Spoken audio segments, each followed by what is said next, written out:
intellectual rigor. On Saturday on radio, I made a point, because I took 1 month off radio. I said, let me go and see Africa. Let me go and understand East Africa. I just took a tour. Going on that tour, I took a collection of the speeches of Xi Jinping of China. Whenever I opened any page, whatever I see in the speech is intellectual rigor. Every line makes you think.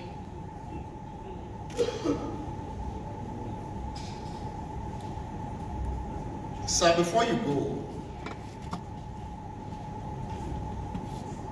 is it possible to say let's stay out of religion, out of ethnicity? Is it possible? Was Nigeria not built on those structures? You speak for the Northern Elders Forum. It's an ethnic structure, is it not, sir? Ohanese is prominent. Let me quote Dr. Ahmed at the time. Not because he's wrong, but it's about the possibility of saying, let's forget religion. Let's forget ethnicity.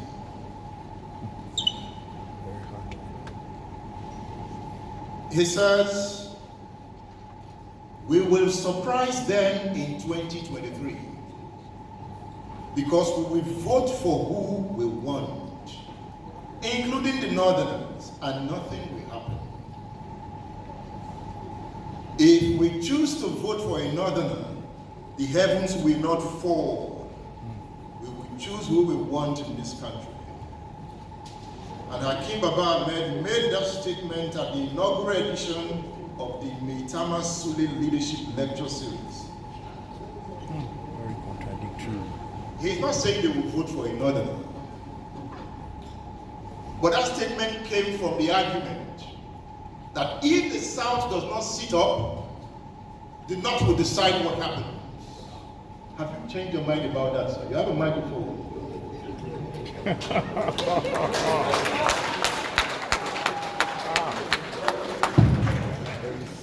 Can you be more specific in terms of the question you're asking? You've read the statement correctly.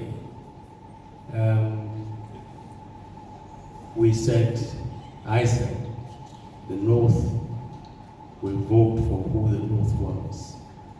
Everybody will vote for who he wants. Exactly. There is no contradiction between being a Northerner and being a Nigerian. You're only a Northerner because you're a Nigerian. There's no contradiction between being a Christian and being Nigerian. There's no problem with being a Muslim and protecting your faith and being a Nigerian. You can't demand a southern presidency and still be a Nigerian. You see, there are bits and pieces of Nigeria, and there's Nigeria. What you don't want is injustice. Don't be unjust to any part of this country. Don't say, for instance, this time all of you people sit down. You cannot contest for the presidency. It's now only our part. You can't do that. Not in a democratic setting. Not acceptable. And that was what I was reacting to. By the same token, we are saying to Nigerians now, and I've said it here, the North is looking for a person who will lead this country under its present quagmire. The reason why we are saying, please come candidates, let's talk to you. We want to see if you really understand what is causing all this insecurity in the North. We want to understand if you can even understand the problem and fix it. We hope everybody else will do the same thing. Who's trying to understand what IPOB represents? You can lock down 5 states on a Monday and say nobody goes home, nobody goes out. Is somebody sitting down and saying, is this a security problem? Is it an economic problem? Is it a social problem? Is it that the entire Southeast has lost control of itself? A group of people on the street can just simply decide that nobody goes out. Bandits can take over a train, take the number of people they want, collect billions, and then eventually just money. There's nothing wrong. I And we have to ask these difficult questions, but you cannot build a democratic process by limiting it and say, this is northern, this is southern. There is no south, no north, no south when we come to 2023. It's got to be Nigeria. And this is the point I was making.